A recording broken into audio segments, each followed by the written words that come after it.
Good evening, everybody. Welcome back to my podcast, Self Evolution One on One. Today is episode number 3, The Breath of Life.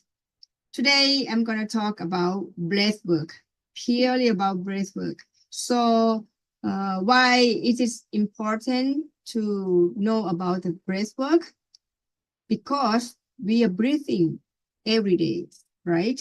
And most of you do not breathe properly. So, in order to utilize your breath at the best that it can do for your body, you got to learn this. You're going to learn how to breathe properly. All right. So, if you're ready, let me share the slide and then you will be able to understand better. Okay. So, when we are mentioning about breath work, it is the Western words, right? So in the ancient time, in the Eastern way, people are knowing breath work as pranayama yoga. So, but today I'm talking about breath work because it's more common word that is easier to understand because they include the science into the breathing exercise. And here, first of all, let's know about 3 things that is working properly to it all together.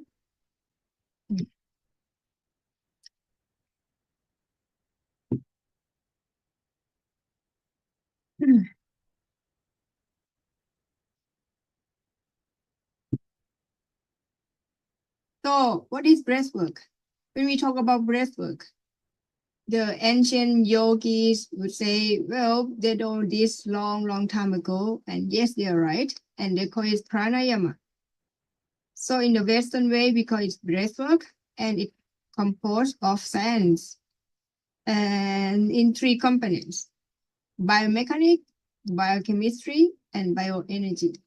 So this way, I can explain you to have more clear picture what breath work is.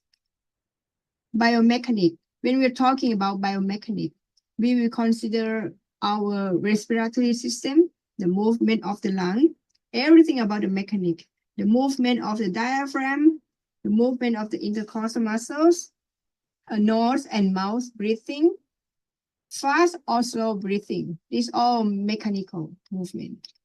When we are talking about biochemistry, it means the oxygen level in our blood, the increase of oxygen, the decrease of oxygen, it all depend on how we breathe.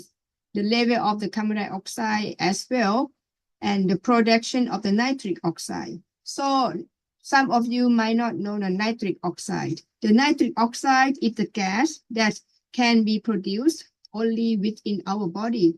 So when we inhaling through our nose, there is an enzyme inside the nose that can react with the air that we inhale and produce the nitric oxide.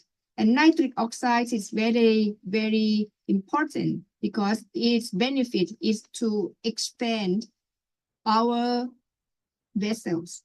So it acts like a vasodilation. If we have a lot of nitric oxide, that means our blood vessels will be expanding and the blood will flow better.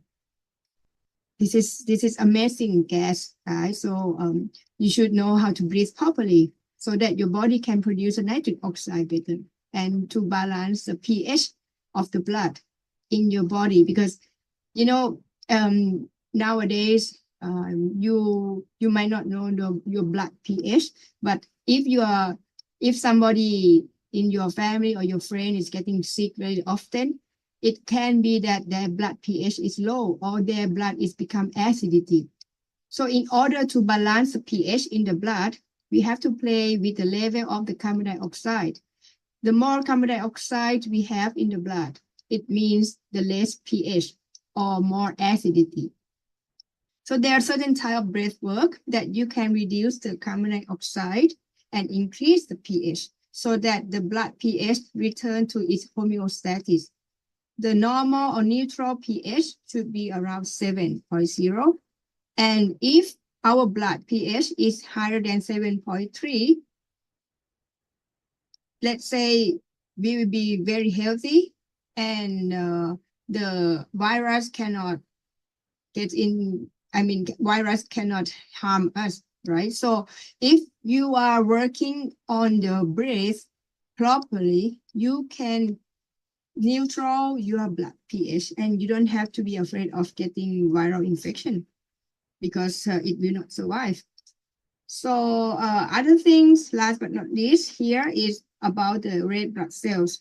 There is a certain type of breathing exercise that can also increase your red blood cells. So for the people who are sick of anemia or who has low red blood cells, if they practice breath holding for a certain period of time, it will naturally increase the red blood cells from their spleen. And this I learned when I am working as a free dive instructor.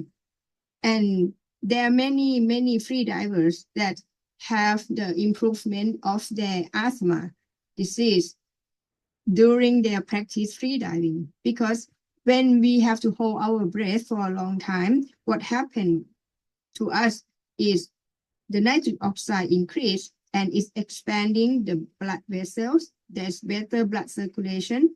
Another thing is the spleen will release the red blood cells back into our blood system. So we have higher amount of RBC during the breath hold period.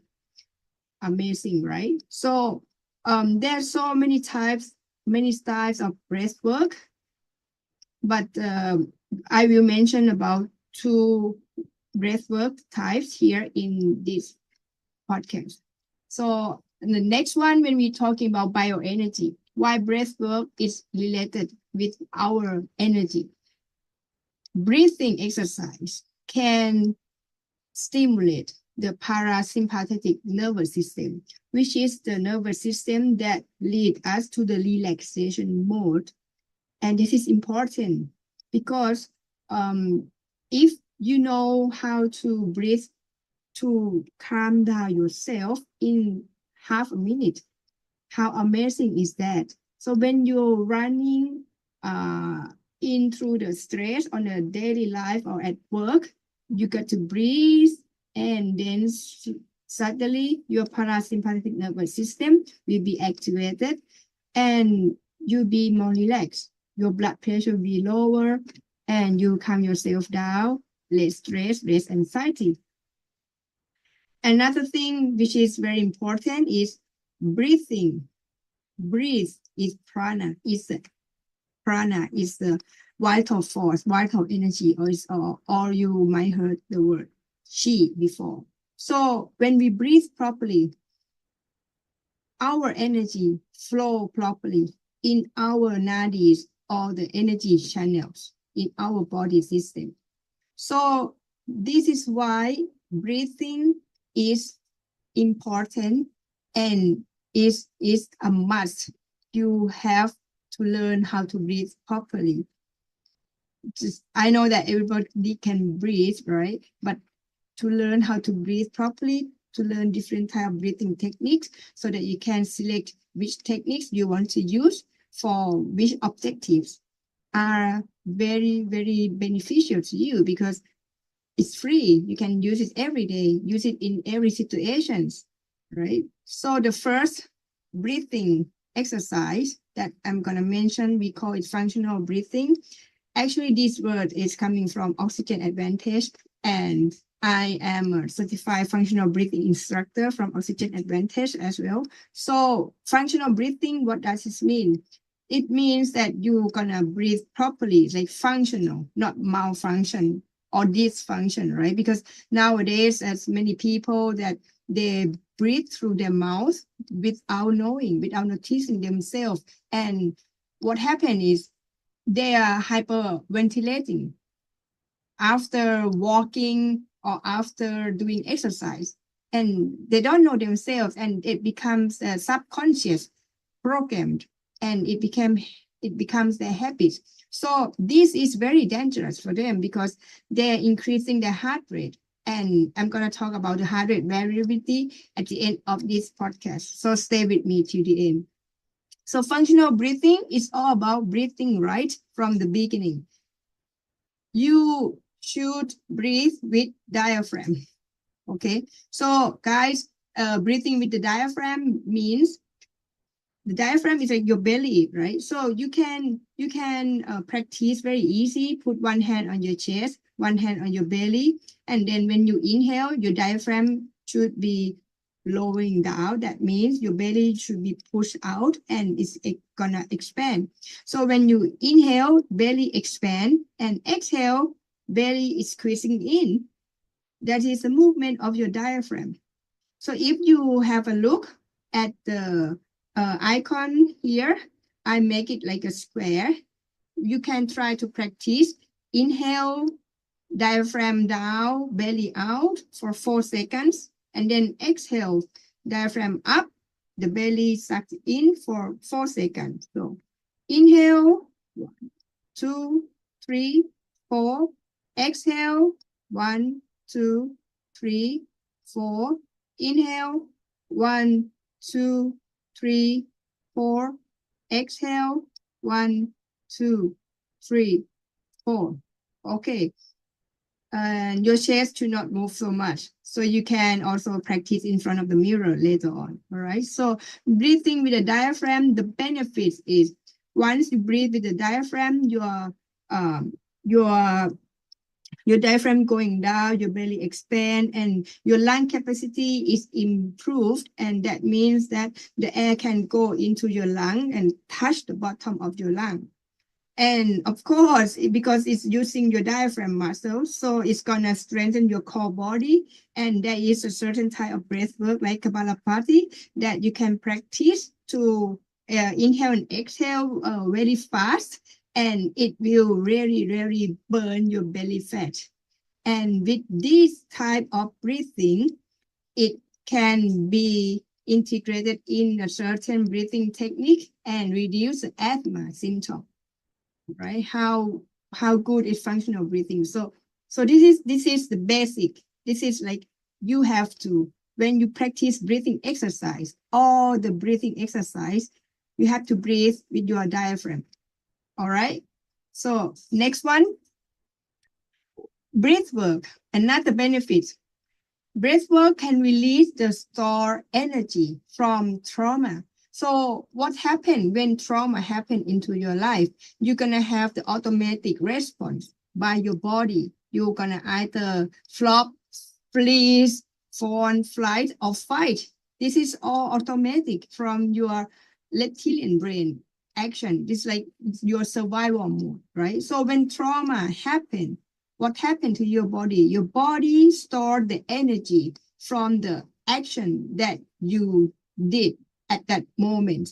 And where is the energy stored? It's going to be stored in the cells. It's going to be stored in your energy center or chakra system. And in our body, we have 7 chakra systems.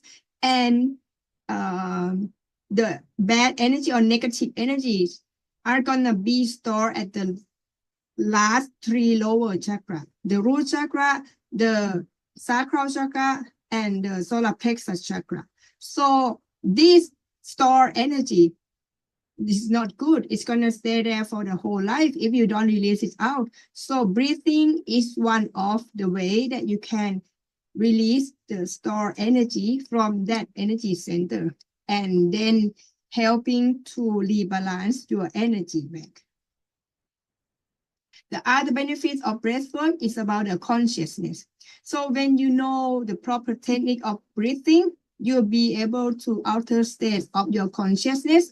That means the alternation of your brain wave, and you'll be able to connect to the gateway, to the spiritual awakening, to have the supernatural power, to access your intuition, to practice your intuitive intelligence.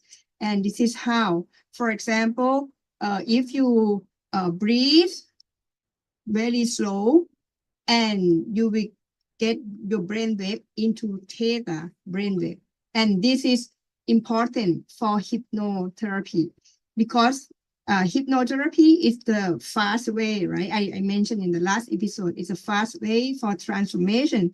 It can be used for removing limiting beliefs, blockage, change the habits, using for past regression and healing the inner child trauma. So, and if you know the certain technique of breathing, it will induce your brain wave down to theta.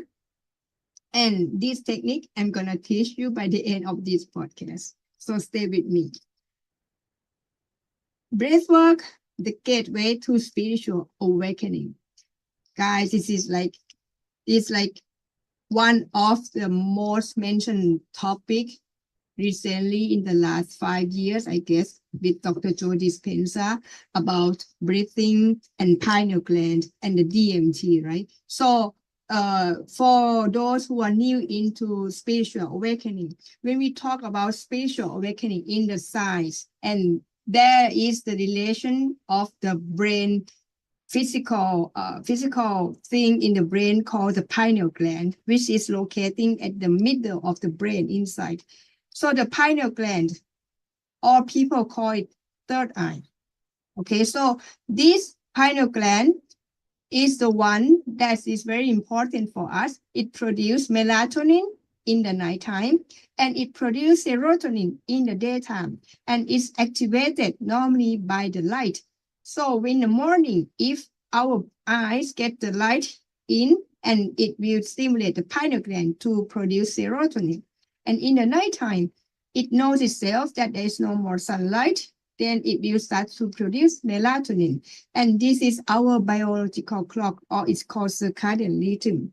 So when we were young, our pineal gland is working properly. We can sleep pretty well. But when we're getting older, our pineal gland got calcified by many substances, for example, the fluoride itself. So when the pineal gland got calcified, it doesn't work properly. So what happened? It produced less melatonin and less serotonin, as it should be, right? So pineal gland itself is a crystal. So the property of the pineal gland as a crystal is piezoelectric property. That means if we apply mechanical force to this crystal, it can become the electricity. So it transfers the mechanical force into the electricity. So that means the scientists discovered that, wow, if we, let's say, if we can put the mechanical force to the pineal gland, then it can be activated. But how? It's right in the middle of the brain. What we can do is we can use the cerebrospinal fluid to flush the pineal glands more than its normal, let's say, regular turn, right? So in general, the cerebrospinal fluid will be flushing in our brain system, and I mean the whole central nervous system, about 3 to 4 times a day, equal to 450 to 600 milliliter of liquid. But then it's not sufficient for a person who wants to activate the pineal gland on the third eye. So we discovered that the pineal gland can be flushed more often with a certain type of breathwork. And that breathwork, I call it DMT breathwork. And why it's called DMT breathwork? Because DMT is the key substance that is produced from the pineal gland, and actually it is like derivative from the melatonin, right? So the DMT itself is the substance, or we call it God particle, that can be found in like the person in psychedelic experience or in a deep meditation. So the DMT exists in nature and can also be produced by our pineal gland. The DMT in nature that they found was in the Colorado River throat or another place that is enriched of the DMT is the ayahuasca. It's like a big plants in the Amazon forest. All right. So those DMTs are actually very strong, and normally we don't recommend a normal person to take it. Okay. But the DMT that is produced by our pineal gland is can be produced, and I mean it can be produced by activating the pineal gland by certain type of breath work, and that is not harmful for us. So when I practice this kind of breath work during COVID, I slowly traveling into spiritual world, and I'm getting more connecting with my higher self and my intuition, my true self. I open my third eye and get connected to my intuitive intelligence, infinite wisdom from the universe. Because once your pineal gland is activated, it acts like an antenna. Our body is like a radio. So when the antenna is on, we can receive the information from the universe. And that's why we call it's a spiritual awakening breath work. Okay. But I'm not gonna have time to teach you here. So next one. Wow, breath work for sport performance. So when I was doing a lot of free diving, I could hold my breath 4.5 minutes on land and maybe about 2 minutes underwater. And then I went to gym. I didn't get so easy tired, and it was very active. Like I could do HIIT without tiring. And my students get a better result in weightlifting because they can hold the breath, and it's like how to say it's more endurance. It's like not so tired of lifting up the weight, or when they go to gym, they are not feeling so tired from running on the treadmill or cycling. And many students, they do triathlon, they do high cardio sports with breath holding, only breath holding practice. You can improve the endurance because it improves your focus, it increases your red blood cells, and it just increase your CO2 tolerance, and that is the key, right? So if your blood is more tolerant to CO2 or carbon dioxide, that means you're gonna be able to hold your endurance longer. And guys, if you like sport, you like going to gym, you like swimming, you like cardio, you like weightlifting, you got to learn the breath work for sport performance. And you're gonna love it. So last but not least, this is the highlight of the day, and we call it coherence breathing. Coherence breathing, coherence means heart and brain coherence. So with this kind of breathing, the science was done by Hartman Institute and many other scientists, right? They discovered that if we inhale and exhale in the rate of 4 to 6 seconds in and 4 to 6 seconds out, the frequency of breathing in 1 minute will be about 0.1 hertz. And this frequency is the best for synchronizing between heart and brain. And that's why it's called coherence breathing or heart-brain coherence. And this breathing itself alone, it provides tons of benefit. So that's why I'm going to put it here at the end. I put it here at the end, and it's a highlight of today's podcast. So we're going to do this together at the end, okay? With coherent breathing, we have to breathe with the diaphragm. And I'm going to lead you through the inhale and exhale each 5 seconds. This breathing can increase your heart rate variability, which is this, it is a sign of your health. In the next slide, I will explain how. It will stimulate parasympathetic nervous system, the vagus nerve, the longest one in this system. Mindfulness, increase your mindful if you practice breathing coherence. Improve your intuition because your heart is more linked with your brain. Your heart has more intelligence than your brain, believe me. And you don't have to believe me, and you can try, and then you can prove yourself. Okay, it can reduce the ADHD, stress, and anxiety. And for those who have problem with sleep, I promise you, if you do coherent breathing every single night before going to bed for only 5 minutes, you fall asleep very easy. Okay, and for those who like practice meditation, if you practice coherent breathing on regular basis, when you do meditation, you will go in trance very, very easy. Okay. So what is HRV? HRV stands for heart rate variability. It's the interval time in millisecond between each heart rate. Okay, one heart pumping, and that time is millisecond, and it's called heart rate variability. So if the heart is beating, okay, if the heart is beating very fast, that means the HRV is what? Is short, because the distance between two peaks is short, right?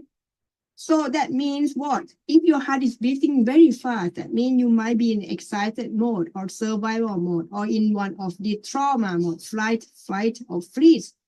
Okay, so, and that is not good if you have short HRV, because that means something is going wrong with your body, with your health internally, either subconscious or physical or mental or spiritual or whatever.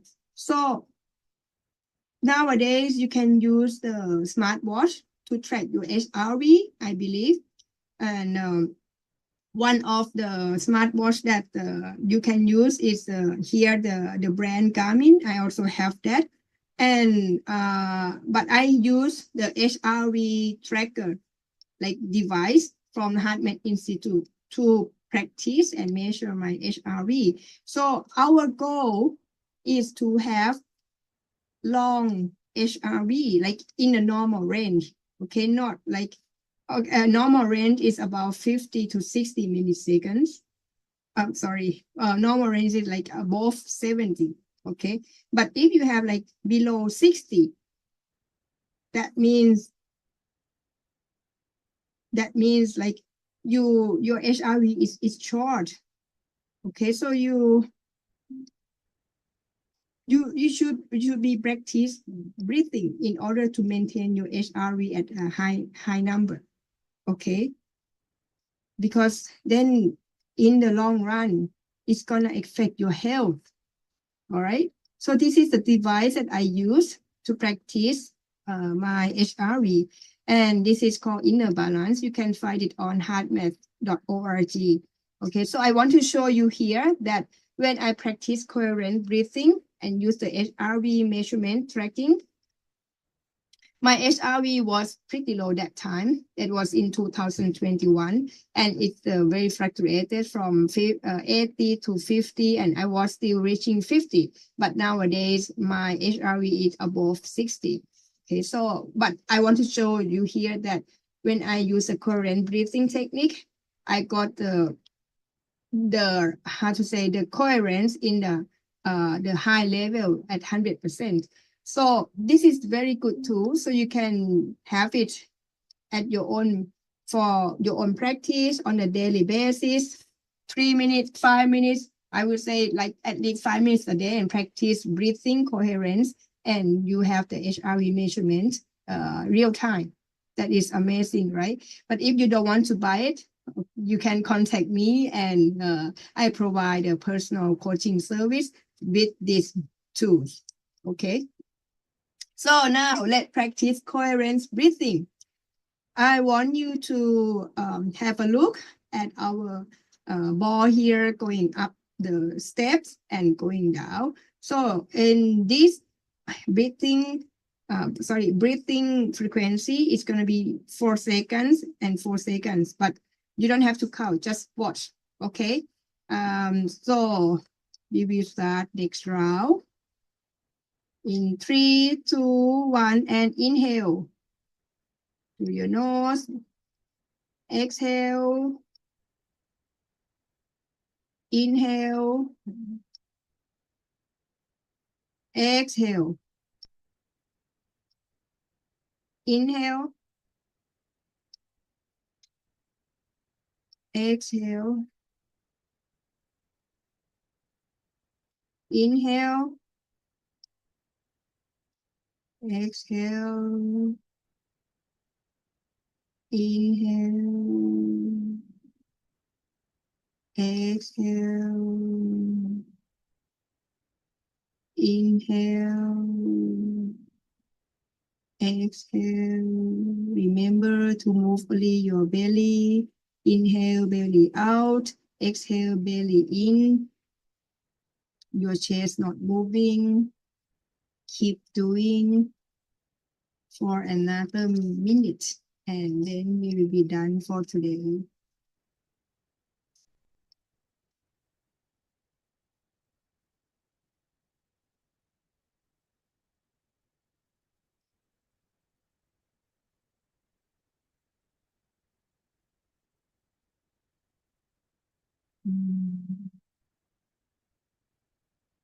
Exhale. Inhale. Exhale.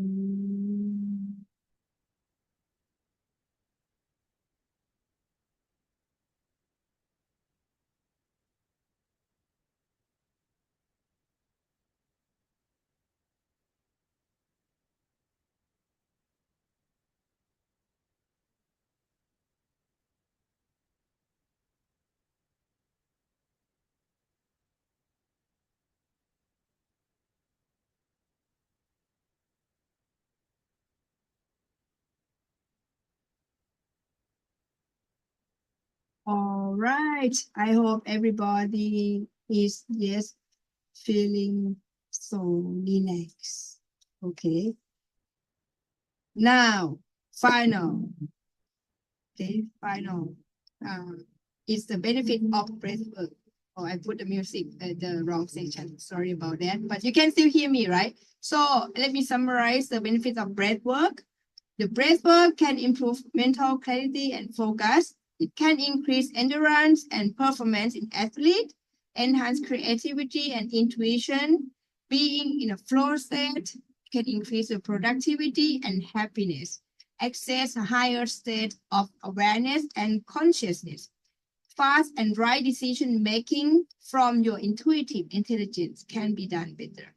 You can reprogram your subconscious mind, removing limiting beliefs in a hypnotherapy, increase mindfulness, self-awareness, and being present, increase speed of manifestation. So I hope you enjoy this episode. And if you want to learn about breath work, I'm going to open the class on the 3rd and 4th May, and it's called Breathwork Practitioner plus Self Healing Technique. I'm going to give to you in the class, and the course is going to be held 2 days in Bangkok at the price of 9,900 baht only.